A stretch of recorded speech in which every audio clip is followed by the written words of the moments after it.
Boa noite para você também que está aí no vídeo. Que Deus abençoe a sua vida rica e abundantemente. Nós vamos hoje meditar na palavra de Deus que está no livro de Juízes, capítulo 7. Juízes 7. Gideão vence os medianitas. É esse o título da Sociedade Bíblica do Brasil.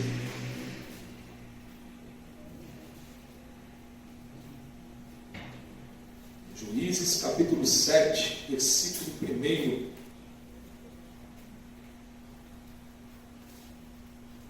Nós vamos ver o verso 1 ao verso 7. Todos se encontraram? Amém? Diz assim o texto: Então Jerubaal, isto é, Gideão, se levantou de madrugada, e todo o povo com ele estava, e acamparam junto à fonte de Arode, de maneira que o arraial dos midianitas ficava ao norte deles no vale, perto do monte de Moré. O Senhor disse a Gideão: É demais o povo que está com você, para entregar os midianitas nas suas mãos. Israel poderia se gloriar contra mim, dizendo: A minha própria mão me livrou. Portanto, anuncie ao povo o seguinte: quem estiver assustado e com medo, saia da região montanhosa de Gileade e volte para casa. Então 22.000 homens voltaram e 10.000 ficaram. Então o Senhor disse a Gideão: Ainda há povo demais. Faça-o descer até as águas, e ali eu os provarei para você. Aquele de quem eu disser, este irá com você. Esse de fato irá com você. Porém, todo aquele de quem eu disser, este não irá com você, esse não irá. Gideão fez com que os homens descessem até as águas. Então o Senhor lhe disse: Todos os que lamberem a água com a língua, como faz o cachorro, esses você deve pôr à parte, separando-os daquele que se ajoelharam para beber. O número dos que lamberam, levando a mão à boca, foi de 300 homens. Todos os outros se ajoelharam para beber a água. Então o Senhor disse a Gideão: Com esses 300 homens que lamberam a água, eu livrarei vocês, e entregarei os midianitas nas suas mãos. Diga a todos os outros que voltem para casa. Os 300 homens pegaram as provisões, as trombetas dos outros. Gideão mandou todos os homens de Israel, cada um para a sua tenda, porém reteve consigo os 300 homens. O arraial dos midianitas estava abaixo no vale. E até aí, irmãos, oremos. Santo Pai, querido Deus, louvado seja o teu nome. Mais uma noite eu lhe peço: tomai a minha vida em tuas mãos, tomai o meu intelecto, os meus sentimentos, e tudo aquilo que venha a ser proferido aqui nesta noite, venha do teu coração, Senhor, para os nossos corações.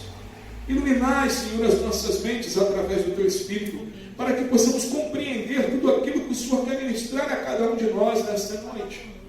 Te pedimos pelos nossos irmãos que estão no Brasil, no mundo afora, pregando o seu santo evangelho, muitos sendo, Pai, perseguidos, outros jogados em prisões, outros sendo até mesmo martirizados.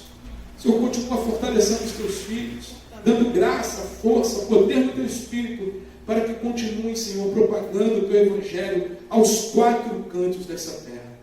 Senhor, é o que nós te pedimos como sua igreja, em nome do seu Filho amado, nosso Senhor Jesus Cristo. Todos digam amém? Amém. Amém, graças a Deus. Podem se sentar, meus irmãos, em nome de Jesus. Amados, muitos homens, muitas pessoas veem sucessos através da quantidade, através do maior estádio, né, do maior time de futebol, né, do maior número de torcedores, né, nesse time de futebol. Maior, quando a pessoa vai num lugar novo, qual é o maior shopping, às vezes para conhecer, para ver, né? Se vai num estado diferente. Então a pessoa está ali procurando, né, sempre coisas grandiosas. Um homem, ele é levado por coisas grandiosas. Mas aqui, irmãos, analisando a história de Gideão, você vê que o nosso Deus é um Deus dos improváveis. Ele é um Deus que pega das coisas simples e faz coisas grandiosas através das coisas simples. Um exemplo é o nosso Senhor Jesus Cristo, onde se fez carne e habitou entre nós, e ali ele veio crescendo em seu ministério, e quando começou o seu ministério, ele começa a chamar os seus discípulos, e os discípulos do Senhor eram 12 homens, e um desses 12 era o traidor, mas eram 12 homens, e ele começou o seu ministério, não na Judéia, não no lugar onde poderia ser assim, de renome logo, que tudo ia ser visto logo, imediatamente. Não, Jesus começou o seu ministério na Galileia. Era o pior lugar para se começar o ministério naquela época. Era a pior equipe. Já teve, já ouvi um amigo meu, né, ele trabalha no ramo aí, ele é empresário, trabalha no ramo agrícola, né? E ele estava falando o seguinte, que ele estava fazendo um curso nessa empresa, e ele falou que foram fazer comparando, né, a equipe que Jesus escolheu com a característica de cada um, seria a pior equipe para alguém escolher no mundo. E aí Jesus, ele pega aqueles homens e faz daqueles homens tremendos, aonde levou sua mensagem que mudou o mundo. Pedro, até mesmo Pedro, que o negou 3 vezes, e na terceira jurando, ele pega Tiago, João, ali ele usa esses homens, ele pega o apóstolo Paulo, né, um homem improvável, apesar de ser culto, né, mas um homem improvável porque percebia o próprio Evangelho. Então, amados, quando nós também olhamos para a vida de Elias era um homem que veio de um lugar chamado Tesba. E lá, se você for no antigo mapa lá e ver os mapas de Israel, tu vai ver que Tesba é uma cidade insignificante, pequenininha. E dali Deus levanta um homem. E esse homem, ele começa a falar contra a nação, a sua própria nação. E não bastante isso, Deus usa aquele homem para parar de chover, de vir uma seca. Mesmo debaixo de perseguição, de luta, Elias continua fiel a Deus. E nós temos a história também de Gideão, um homem que estava ali, vivendo uma opressão, onde os midianitas, o povo, se você for olhar nos capítulos anteriores, você vai ver que o povo plantava, e os midianitas vinham como gafanhotos, toda a época de colheita, e roubavam tudo. Gideão, no momento em que o anjo do Senhor apareceu para ele e o chamou, ele estava escondido, malhando o trigo, ele estava escondido. E o anjo fala para ele: Gideão, homem valente, Deus é contigo. Gideão responde ao Senhor. Gideão não brigou com Deus, mas ele respondeu assim: Senhor, se tu és comigo, porque eu estou nessa situação? Porque o meu povo vive nesta situação. E daí Deus levanta um homem. E Gideão começa a fazer aquilo que Deus pediu para que ele venha fazer. E logo no início, aqui no capítulo 7, nós vemos algo bem interessante. No versículo 1 você vê assim: então Jerubaal, isto é, Gideão. O nome, irmão, Jerubaal, quer dizer aquele que é contra Baal, aquele que combate Baal. Eles botaram esse nome em Gideão porque ele começou ali a combater Baal, depois desse chamado de Deus em sua vida. E aquilo aqui estava afetando o povo de Israel, porque eles estavam envolvidos com Baal. Eles estavam envolvidos com Deus do tempo deles. eles e não com Deus com o qual o chamou. Eles não estavam envolvidos com o Deus de Josué, eles não estavam envolvidos com o Deus de Moisés, eles não estavam envolvidos com o Deus de José, com o Deus de Abraão, com o Deus de Isaac, com o Deus de Jacó. Eles não estavam envolvidos com o Deus verdadeiro, mas eles estavam, naquele momento, adorando Baal. Eles estavam se curvando às coisas do mundo deles naquele momento. E Baal era um deus, naquela época, né, que eles davam a honraria da colheita, né, onde tinha até estátuas de Baal, às vezes em fontes de água, que brotavam das rochas, dizendo que era Baal que tinha dado aquela água, aquele provento. E na verdade, não é nada disso. Quem dá o provento é o Deus verdadeiro, é o Deus terrível. E nós temos que tomar muito cuidado com isso, irmãos, porque lá em Êxodo, capítulo 20, versículo 4, o Senhor disse: não farás para ti imagem de escultura do que há no céu, do que há na terra, do que há embaixo da terra. Deus é específico com a adoração. Lá, se eu não me engano, em Tiago, Deus fala: eu sou um Deus zeloso. E Deus não negocia, irmãos, a nossa adoração com ninguém. Com ninguém. E o povo aqui estava sofrendo, porque estava dividindo a atenção devida a Deus triuno, eterno, imortal, com outros deuses. Aqui, Gideão, antes de fazer todas essas coisas que eu havia falado, Gideão, ele pediu a Deus um sinal.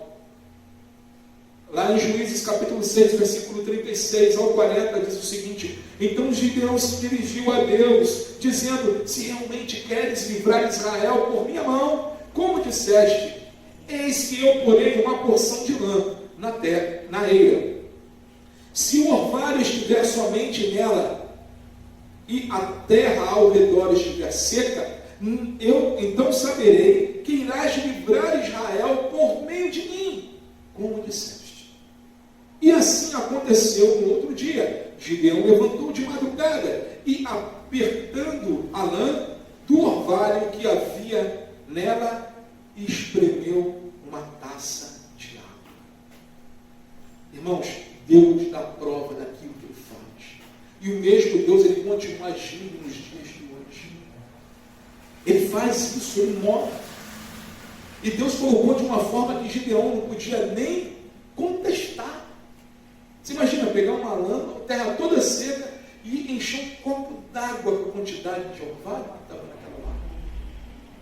Aí Gideão ainda não, certo daquilo, fez o contrário. Olha o que ele diz no verso 39. Gideão se dirigiu a Deus mais uma vez, dizendo: não se acenda contra mim a tua ira. Olha a forma que Gideão se achega a Deus, tá, irmãos? Ele se achega com humildade, simplicidade. Senhor, que não se acenda contra mim a tua ira. Se eu falar novamente, mais esta vez, peço-te que me deixes fazer, pois, prova com a lã, que desta vez só a lã esteja seca, e que haja orvalho na terra ao redor dela. E Deus assim fez naquela noite, pois só a lã estava seca, e sobre a terra ao redor havia orvalho. Gideão colocou, mais uma vez, pediu Deus mais uma vez uma prova. Irmãos, isso é milagre. Você imagina a terra toda molhada do orvalho. Aqui está chovendo, hoje o dia está chuvoso. Mas quando nós paramos aqui, às vezes o carro à noite, você vê o orvalho no carro, você vê que fica cheio d'água. Você imagina, como é que esse orvalho não ia molhar a lã? A lã ia ficar úmida. Pelo menos úmida ia ficar. Mas diz a palavra que a lã estava seca. Mostrando para Gideão: Gideão, eu sou contigo. Gideão, sou eu que estou no ponto. Queridos, quando Deus nos manda fazer algo, nós temos que aprender a deixar Deus trabalhar. No versículo 1 aqui que nós vemos, Diz aqui, então Jerubaal, isto é, Gideão, se levantou de madrugada e todo o povo com ele estava, e acamparam junto à fonte de Arode. De maneira que o arraial dos midianitas ficava ao norte deles, no vale perto do monte de Moré. Muitas das vezes queremos vencer as circunstâncias da vida e as circunstâncias que muitas das vezes Deus nos coloca com a força do nosso braço. Muitas das vezes nos afligimos, nos fadigamos, irmãos, e até mesmo duvidamos das promessas de Deus. Mas são nesses momentos, irmãos, que Deus está forjando os seus vencedores. É nesses momentos onde as coisas muitas das vezes apertam, onde muitas das coisas ficam totalmente difíceis. Deus, ele vem com a solução, ele vem movendo as circunstâncias. Hudson, missionário da China, um grande homem de Deus, Hudson, ele falava o seguinte, que a obra de Deus, e a gente pode tirar isso para a nossa vida, porque a obra de Deus, ela continua na nossa vida, ela começa difícil, se torna impossível, e aí sim, ela é concretizada. Então não se espante com as coisas difíceis da vida. Não se espante. Martinho Lutero, ele tinha uma estratégia maravilhosa. Martinho Lutero, quando chegava para ele uma notícia ruim, sabe o que ele falava, irmãos? Ele falava o seguinte, chegou uma notícia ruim, ele falava assim, agora eu vou louvar a Deus para envergonhar o diabo. É isso aí, irmãos. E é verdade, porque esse homem compôs um dos hinos mais lindos, compostos até hoje, indo para uma situação onde ele poderia morrer, que é quando a igreja, na época, a igreja católica o chamou, né, para fazer tipo uma inquisição com ele. E ele ali poderia perder a vida, porque ele colocou as 95 teses na igreja. Esqueci agora o nome da cidade, na Basílica, lá agora esqueci o nome, falhou a memória aqui. Mas ele foi ali cantando a canção, depois você pode pesquisar aí nos streamings aí de música, Castelo Forte. A música fala que é Castelo Forte é o nosso Deus, que nos ajuda na batalha. Wittenberg, isso mesmo. Esqueci, memória.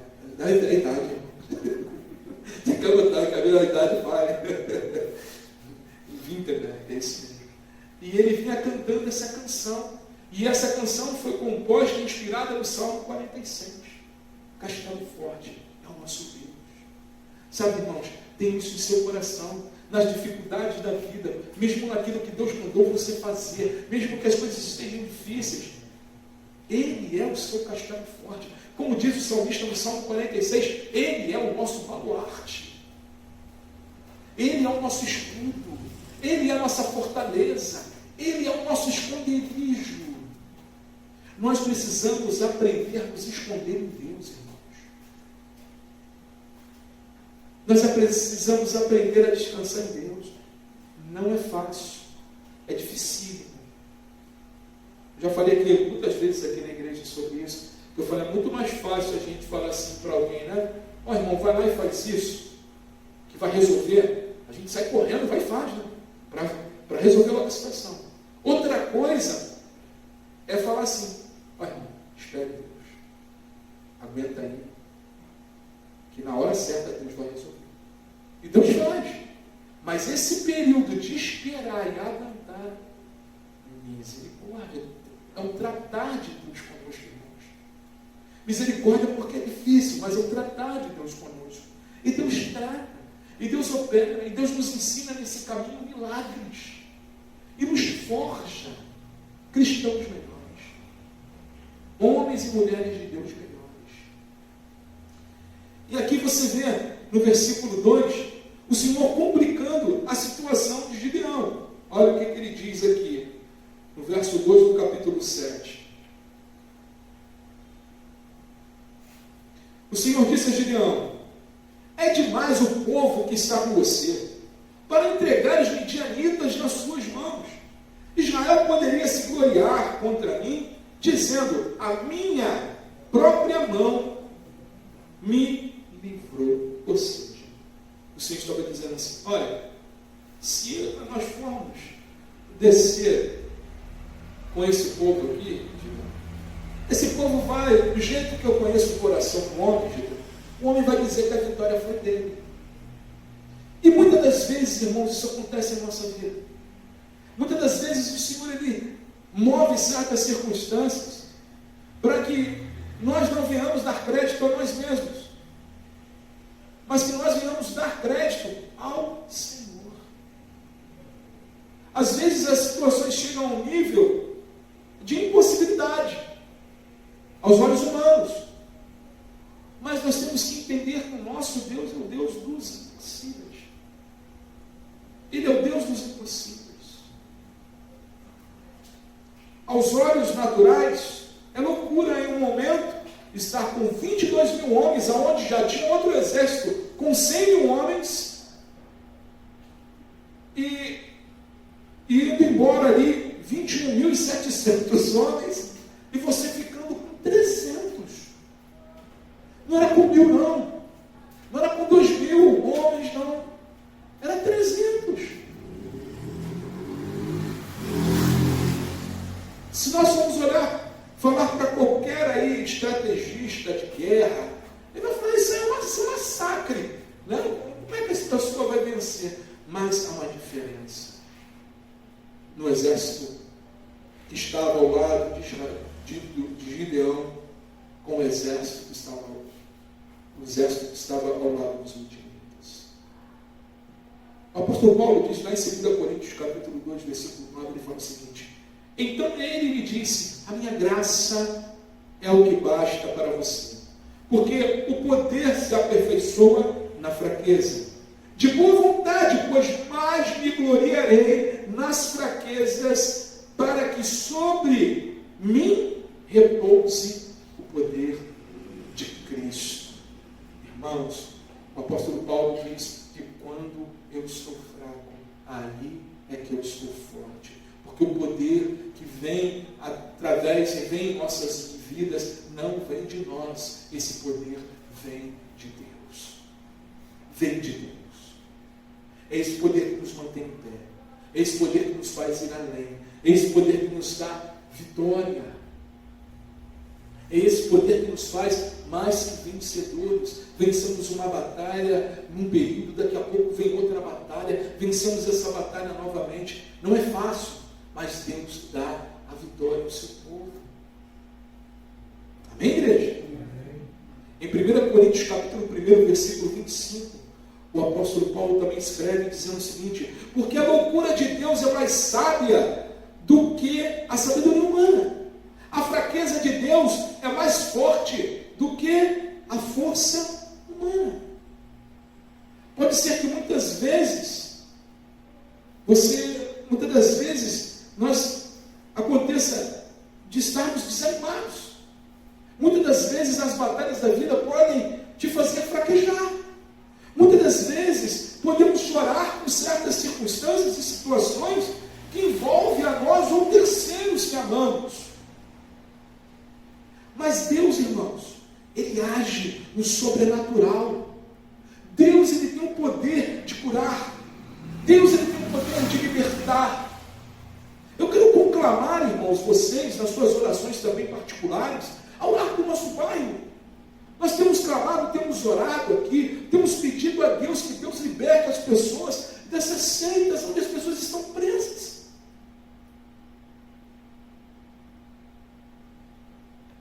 As pessoas estão caminhando para o inferno, irmãos, achando que estão indo para o céu. Outras estão servindo o inferno, sabendo que estão caminhando. Mas é triste isso. E muitas das vezes nós podemos parar e olhar, mas o que nós podemos fazer se nós somos um número tão reduzido? Se somos uma igreja pequena? Deus nos deu armas. A palavra diz que as armas da nossa milícia são poderosas em guerra. Há uma guerra no espiritual sendo travada de fora. E qual é? O que nós temos que fazer? O que a igreja tem que fazer? O que nós somos chamados para fazer? Orar, clamar, jejuar por essas vidas, pedir a Deus mudança nessas vidas. Amados amigos, parentes nossos que estão nas garras dessas circunstâncias, pedir a Deus que Deus mova esses corações, que incline esses corações ao santo evangelho do Senhor, assim como inclinou os nossos. É uma batalha, assim como Gideão. É uma batalha onde nós somos minoria aos olhos do mundo, mas com Deus, irmãos, nós fazemos proezas. Lembre de Eliseu, do moço de Eliseu, onde Eliseu viu ali o exército também acampado à frente, e o moço falou: nós vamos morrer, vai acabar tudo, e olhando com os olhos naturais, isso iria acontecer. Mas ele olha e fala: Senhor, mostra a ele que mais são os que estão conosco do que estão com eles. E Deus abre a vista daquele jovem, e ele olha e vê as miríades de anjos que estavam ali guardando eles, os protegendo, os livrando. Lembra as palavras de Jesus para Pedro, no momento do Getsemane, quando ele sai do Getsemane, quando o Malco, ele pega a espada e corta a orelha de Malco? Jesus pega a orelha de Malco, vira para Pedro e fala: Pedro, quem pela espada fere, pela espada será ferido. Cura Malco. E vira para Pedro: você não acha que se eu clamasse o meu Pai, ele enviaria miríades de anjos para resolver essa situação? Amados, quando Deus nos move e move o seu coração, os nossos corações, ele envia miríades de anjos para mover a nosso favor. Porque quem gera esse mover, essa oração intercessória, essa batalha intercessória pela vida de outras pessoas, é o nosso Senhor dos nossos corações. E ele vai mover no coração de quem? Daquele que nunca conheceu ele? Não. Ele vai mover no meu coração, no seu coração, no coração da igreja. O Senhor aqui moveu no coração de Gideão. Ele não foi procurar ninguém lá fora, ele foi dentro do povo. Ele levantou Gideão. Quizá Gideão era o homem que estava ali, o único que não estava ali, talvez, preocupado em adorar Baal, e estava lá malhando o trigo. E Deus move milagrosamente através da vida de um homem, mais um.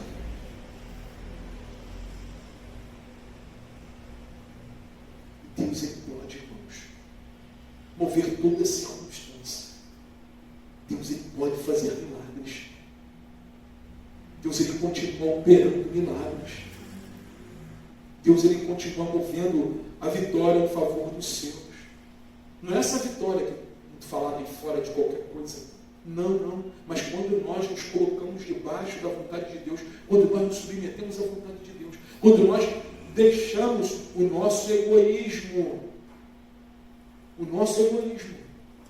e começamos a orar por terceiros, a amar o próximo como a nós mesmos, irmãos, Deus abençoe.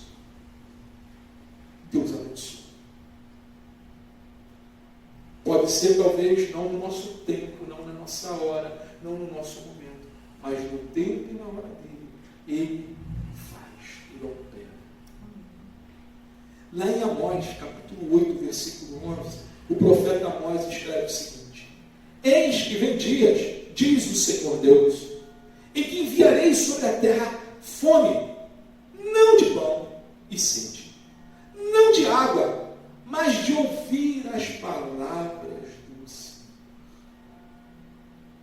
Amados, vivemos dias terríveis, dias onde a palavra do Senhor não está sendo priorizada, dias onde os púlpitos, muitos púlpitos, estão sendo negociados. Escândalos, um atrás do outro. difíceis. Eu creio que nós já estamos vivendo momentos da grande tribulação. Hoje pela manhã eu falei que até o nosso bispo postou falando sobre isso. E é verdade, seja nós vamos parar para olhar o que acontece no mundo, irmãos. A falta de amor ao próximo, o egoísmo do homem, a centralidade do homem, as pessoas, a empatia indo embora, as pessoas, muitas delas não se importando com outras.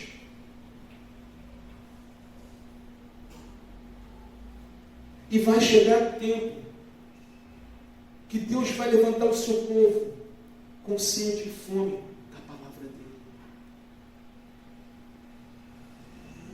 Sede de pão, de água, sede de ouvir, não sede de pão e de água, que eu estou falando, não é pão e água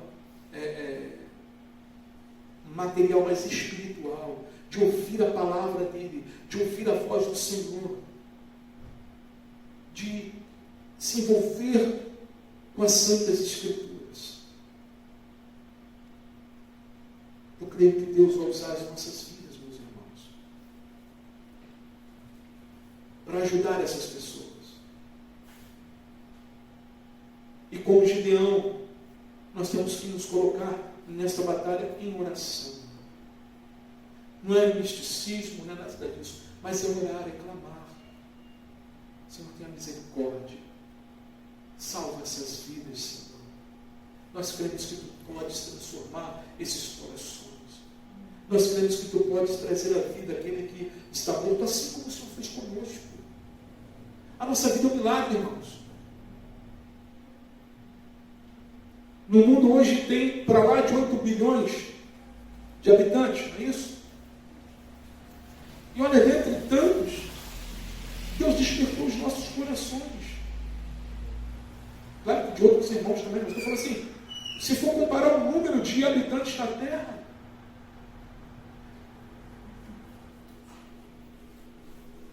mas Deus age em favor do céu. Continue, irmãos, crendo na palavra de Deus. Não negocie aquilo que o Senhor já lhe deu. Sabe, vivemos dias que nós temos que afirmar quem somos. Nós somos cristãos. Nós seguimos a Cristo. Custe o que custar. Custe o que custar. Se uma pessoa não gosta de Jesus, o problema é dela. O problema é dele. Mas eu amo. Ele salvou a minha vida. Ele me resgatou do inferno. Para onde eu estava indo se Jesus não mudasse a minha vida, as nossas vidas, irmãos? Uma coisa era certa, era o inferno. É isso que a Bíblia fala. Mas Ele, pela misericórdia dEle, pelo amor dEle, nos despertou. Assim como Ele fez com Gideão. Despertou esse homem aqui. Trabalhou nesse homem aqui. Escutou a oração desse homem para mostrar que Ele estava com ele. Chove na lã, não chove na lã.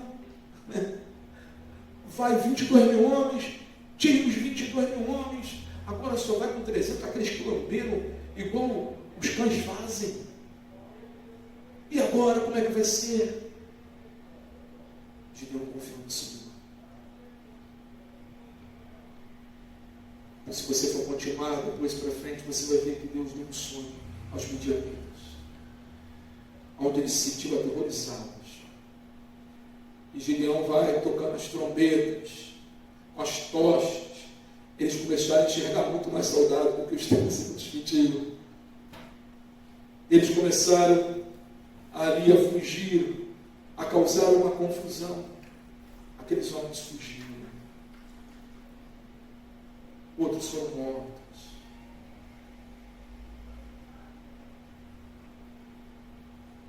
E Gideão ficou com despojo. Qual é o maior despojos que nós podemos ter? Qual é o maior despojo? Qual a maior recompensa que trazer para a palavra atual? Qual a maior recompensa recompensa que um cristão pode ter. Um filho de Deus pode ter. Um servo de Deus pode ter. A maior recompensa é outra bênção. É outra vida salva. Jesus ele fala que nós devemos ajuntar os nossos tesouros aonde, irmãos? Nos céus. Você imagina que alegria. Você, aquele grande dia, quando estivermos nos céus com o nosso Senhor. Eu não sei se isso vai acontecer assim. Mas já imaginou chegar uma pessoa e bater no seu ombro, lá no céu, e falar assim: poxa, como eu agradeci Deus por ter despertado a sua vida para orar comigo. E por causa das suas orações, ou por causa daquela palavra que você falou comigo. Hoje eu estou aqui na eternidade com você. Isso não tem preço, Deus. Isso não tem preço. Não tem. O que nós possamos fazer para pagar isso. Imagina um parente seu que você orou tantos anos. Tantos anos. E às vezes não foi com você que o Espírito Santo despertou ele reconheceu a Cristo como seu Salvador. Mas uma pessoa que estava na rua ministrou o coração dele, ou dela. E essa pessoa vai viver a eternidade contigo, porque essa pessoa ouviu a voz de Deus. Porque essa pessoa intercedeu pela vida dessa pessoa. Porque essa pessoa atendeu o chamado de Deus assim como Gideão. Gideão poderia ter ficado ali: ah, Deus, por que comigo? Poderia ter falado isso. Ah, não, vou ficar aqui mesmo, me deixa aqui. E o povo continua sofrendo na mão dos midianitas. Mas não. Ele acreditou. Ele continuou. Ele batalhou. Caminhar com Deus, irmãos, não é fácil. Eu escutei até uma frase uns tempos atrás dizendo: não houve reparo nas portas dos céus, ela continua estreita. Não alargaram as portas não, irmãos. Essas portas continuam estreitas. Ela continua estreita. Então, assim, é difícil, mas é recompensador, irmãos. Nós vamos estar na eternidade com as pessoas. Nós vamos ali ver que, além de grande valor que Deus deu às nossas vidas, Ele usou as nossas vidas para que outras vidas alcançassem o maior prêmio. O maior prêmio que o apóstolo Paulo fala. O prêmio da soberana vocação. O prêmio de estar com Cristo. Nós não corremos como aqueles que dão burro nos ares. Nós não corremos, irmãos, essa vida sem propósito. Mas nós corremos com um propósito. De glorificarmos ao nosso Senhor.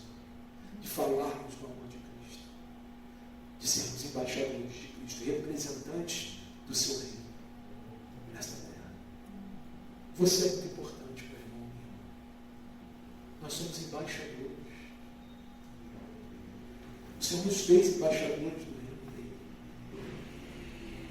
Não porque merecemos, não, mas pelo amor dele, pela graça dele, pela misericórdia dele. Continuem, irmãos. Continuem, sabe, sendo disponíveis na mão de Deus, assim como Gideão estava. Continuem com seus corações abertos à vontade de Deus. Se brotar a dúvida daquilo que Deus chamou você para fazer, faça como Gideão. Senhor, me dá um sinal. Deus não vai ficar triste com você, não. Senhor, me dá um sinal. Fala comigo. Me diz se é isso aqui que eu tenho que fazer. Que tal coisa aconteça. Eu já fiz várias vezes, nas circunstâncias da vida, várias situações diferentes. E Deus muitas das vezes me respondeu, tanto com o que eu pedi, como também a sua palavra. Sabe, Deus, ele com certeza, Ele nos chamou para sermos videira. Deus nos chamou para fazer outros discípulos. O Senhor, Ele não chamou, irmãos, Ele não chamou voluntários. Tu não vai saber. O que vê na Bíblia quando Deus nos chama? Ele chama quem? De servos. Foi isso que Deus nos chamou. Mas não é qualquer servo, é servo do seu reino. Ele nos ama. E é um privilégio, irmãos, servir a Deus. É um privilégio. Que Deus nos ajude e continue movendo em nossos corações, irmãos. E que nós venhamos continuar a clamar, a orar pelo nosso bairro, pelo nosso município, pelo nosso estado. Como o estado do Rio de Janeiro carece de orações, irmãos. Outrora foi celeiro de missionários no mundo. O nosso país carece de oração. O mundo carece de oração. Que Deus nos ajude a cumprir o chamado dele em nossas vidas. Amém, igreja? Que venhamos a obedecer ao Senhor assim como Gideão. E Deus, Ele, com a graça dele, com a misericórdia dele, Ele nos recompensa. Tudo aquilo, irmãos, que muitas das vezes aflige o nosso coração, o Senhor Ele vai nos abençoar. Deixe as outras coisas que Deus vai me dar. Com certeza Deus vai me dar. Amém, igreja? Amém. Então vamos orar para encerrarmos. Depois vamos estar aqui à frente, para encerrar aqui com o pessoal que está vendo o vídeo. Senhor Deus, Pai querido e amado, nós pedimos tomar as nossas vidas em Deus. Pedimos perdão, Senhor, por tantas as vezes, pelas vezes que o Senhor às vezes falou conosco, pediu que nós viéssemos interceder ou fazer tal coisa, e se porventura deixamos de fazer. Te pedimos a Deus que os nossos ouvidos, que a nossa mente estejam sensíveis, Senhor, à sua voz. Que nós não venhamos titubear, mas venhamos entender, compreender o teu chamado e assim, Senhor, cumprir a tua vontade. Senhor, continua a trabalhar conosco, a mover em nossas vidas. Senhor, nos dê vitória sobre as questões, Senhor, do nosso bairro, das pessoas que estão caminhando, Senhor, a passos largos para o inferno. Que o Senhor venha despertar esses corações, transformar essas pessoas, Senhor. Dai-nos, Senhor, somos deu essa terra por herança. E clamamos, ó Pai, mudança nessas vidas, transformação nessas vidas, Senhor. Quantos milagres nós já vivenciamos contigo, Senhor. Nós cremos que Tu és poderoso para fazer também esse, porque cremos que isso vem do Teu coração para os nossos corações. Clamamos, ó Pai. Toma, Senhor, a nossa parentela, aqueles amigos que estão presos em alguma seita, Senhor, que o Senhor venha libertar, que o Senhor venha transformar, que o Senhor venha curar. Curar o entendimento, Senhor. Aqueles que estão passando por momentos de enfermidade, tem misericórdia. Manifesta estas vidas, Senhor, com a Tua cura, com o Teu poder. E que o Teu nome, ó Deus, seja glorificado em todas essas coisas. Pai querido, continua conosco, nos abençoando a cada um de nós, os nossos amados que estão no vídeo. Que o Senhor venha ministrar esses corações. Que o Senhor venha transformar, se porventura algum deles ainda não foram transformados pelo poder do Teu Evangelho. Mas que sejam alcançados, Senhor, pela Tua palavra. Amém. Pelo Teu amor. É o que nós te pedimos e lhe agradecemos como igreja de Cristo. Em nome de Jesus. Todos digam amém? Amém. Amém. Graças a Deus. Vamos estar aqui à frente, irmão.